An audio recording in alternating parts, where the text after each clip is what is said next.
नमस्कार, जय हिंद। स्वागत है आपका अपने YouTube चैनल कॉन्सेप्ट गुरु में। तो फुटिंग की वीडियो जो है आज हम स्टार्ट कर रहे हैं और फुटिंग आज मैं आपको दिखाऊंगा। बहुत ही ज़बरदस्त बढ़िया काम यहाँ पर हो रहा है। तो फुटिंग की जो मैंने पहले आपको बताई थी कि जब आर्किटेक्ट का प्लान आपका रेडी हो जाए उसके बाद आपको सीधा जाना है फुटिंग वाले सेक्शन में। आज फुटिंग का काम मैं आपको समझाता हूँ कैसे स्टार्ट होता है। जैसे अगर आपका प्लॉट है तो इसको सबसे पहले एक्सकेवेशन करा लें।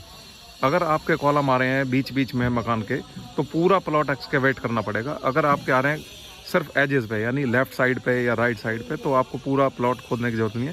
सिर्फ जहाँ जहाँ आपके कॉलम्स आते हैं वहाँ पर आपको एक्सकेवेशन करनी है। जो कि ये प्लॉट काफ़ी बड़ा है, कंबाइंड फुटिंग्स हैं जगह जगह, तो यहाँ पर ये पूरे प्लॉट की एक्सकेवेशन हुई है। अब आपको जो ध्यान रखनी है वो कैसे फुटिंग को डालना है, आइए दिखाता हूँ मैं आपको पूरी वीडियो। अभी जैसे ये एक दीवार है, पड़ोसियों की दीवार है, कॉमन दीवार है। यहाँ पर अब दूसरे प्लॉट वाला अब कभी बनाएगा तो उसकी फुटिंग यहाँ पर आएगी। अब दिक्कत क्या है कि ये फुटिंग उस फुटिंग में मिक्स ना हो जाए। जैसे अभी बीच वाली फुटिंग आप देखिए, सेंटर में कॉलम आया है, लेफ्ट में राइट में दोनों साइड फुटिंग एक्सटेंड करी हुई है। लेकिन यहाँ पर ऐसा नहीं किया जा सकता, क्योंकि अगर इसको ऐसा किया तो कल को वो बनाएगा तो उसके प्लॉट में वो आएगी, ये बेस आएगा। तो इस कंडीशन में आपको क्या करना है, आपको इसेंट्रिक फुटिंग चढ़ानी है। इसको इसेंट्रिक फुटिंग कहते हैं। जैसे ये जाल है, ये आपको दिख गया, एल सेक्शंस बने हुए हैं, तो कॉलम को बिल्कुल एंड में खड़ा करना है। लेकिन आपको इसमें एक पेच है जो ध्यान रखना है कि इसके जो एल्स हैं, जहाँ से लोड डिस्ट्रीब्यूट होगा वो इस डायरेक्शन में नहीं होना चाहिए, वो इसी डायरेक्शन में इवनली डिस्ट्रीब्यूट होनी चाहिए। जैसे ये सरिया आपका इस डायरेक्शन में, ये इस डायरेक्शन में, ये इस डायरेक्शन में, ऐसे करके ये लोड को ट्रांसफ़र करेगा इस बेस के अंदर। इसको बोलते हैं इसेंट्रिक फुटिंग।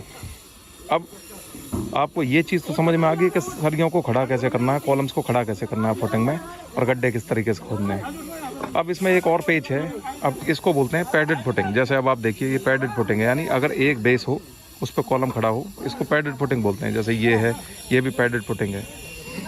अब अगर इसको पैडेड ना बना के स्लोप्ड फुटिंग बनाया जाता तो और बेहतर किया जा सकता था। स्लोप में क्या होगा, जो ये स्ट्रेट है इसको ऐसे स्लोप दे दी जाती है और इसकी हाइट को थोड़ा सा कम किया जाता है इधर से, और ऐसे स्लोप दे दी जाती है। वो अमूमन छोटे प्लॉट में किया जाता है। बड़े प्लॉट में हम कोशिश करते हैं कि बड़ी स्लैब दे दें और उसमें कॉलम खड़ा कर दें, तो उसकी ज़रूरत पड़ती नहीं है फिर।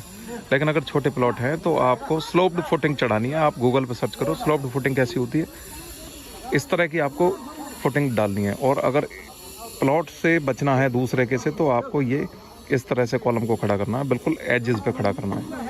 अब गलती लोग क्या करते हैं कि जो सरिया है उसको छोटा काटते हैं और वहीं के वहीं उसको ख़त्म कर देते हैं। ये सरिया पूरा लंबा एक्सटेंड होना चाहिए, लोड की डायरेक्शन डिफाइंड होनी चाहिए, और जो फुटिंग है इसके एल जो ऊपर की तरफ बढ़े हुए हैं ये कहीं पर भी कटे हुए नहीं होने चाहिए। यहाँ पर सरिया बंद कटा नहीं होना चाहिए, मुड़ा होना चाहिए।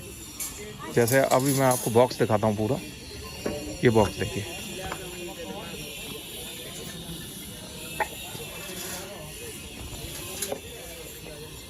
बहुत बढ़िया बांध रहे हो भाई।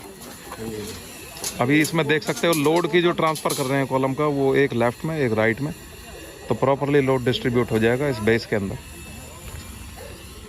देखिए भैया बचिए।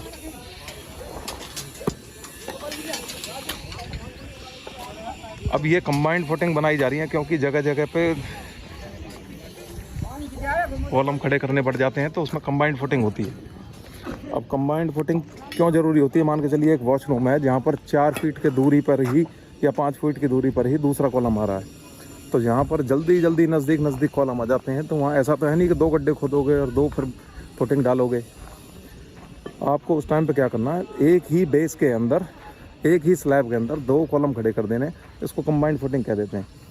अब देखिए ये सरियों की जो नज़दीकी है वो भी आप यहाँ से देख सकते हो, 3-3 इंची पर 4-4 इंची पर ये बांधे हुए हैं। हालांकि इसको 5 इंची करना चाहिए, सरिया बचेगा।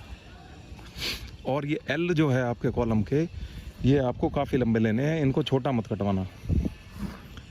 आप देख सकते हो सकता है इनका 3, 4, 5 फ्लोर तक का ये मकान बने। तो 20 mm का सरिया इसमें यूज़ किया गया है, बहुत ही हैवी सरिया यूज़ किया गया है। अगर आपका G+1 है तो इतना हैवी सरिया लगाने की कोई ज़रूरत नहीं है। आप 16 mm के 12 mm की कॉम्बिनेशन के साथ बना सकते हो। तो फुटिंग का समझ में आ गया होगा। फ्लोर प्लान सबसे पहले बनवाओ, फ्लोर प्लान बन जाए उसके बाद ज़मीन में गड्ढे खुदवाओ। और अगर बड़ा प्लॉट है तो आप पूरे प्लॉट का एक्सकेवेशन कराओ। उससे बेनिफिट ये मिलता है कि आपका जो स्लैब है ये प्रॉपर एलिवेशन में जुड़ जाती है और कोई भी आउट नहीं होगा, सारे कॉलम्स एक ही सेंटर लाइन में रहेंगे। और अगर ऐसी नौबत आ जाए कि भाई आप छोटे प्लॉट बना रहे हो और आप उसमें सिर्फ गड्ढे ही खोद सकते हो, उसमें पूरी एक्सकेवेशन करा नहीं सकते क्योंकि मिट्टी कई बार बहुत हार्ड होती है, तो उस कंडीशन में फिर आप सिर्फ गड्ढे खोदें, एसेंट्रिक फुटिंग एजेस पे बनाएं। अगर किसी पड़ोसी का प्लॉट आ रहा है और उस पर जो कॉलम की हाइट है उसको पहले ही फर्स्ट फ्लोर से ऊपर तक रखवाओ, नहीं तो दिक्कत क्या आएगी, जॉइंट आएगा बीच में। अभी आपने देखा 10 फुट का अगर इनका पटाव रहा होगा तो कॉलम की हाइट लगभग 13 या 14 फीट थी। तो कॉलम को लंबा रखना है, जो जॉइंट आए वो हमारा फ्लोर लेवल, छत के लेवल से ऊपर आए, स्लैब लेवल से ऊपर आए। तो उम्मीद करूँगा फुटिंग की वीडियो समझ में आ गई होगी। मिलेंगे अगली टेक्निकल वीडियो में, तब तक अपना ख्याल रखें। नमस्कार, जय हिंद।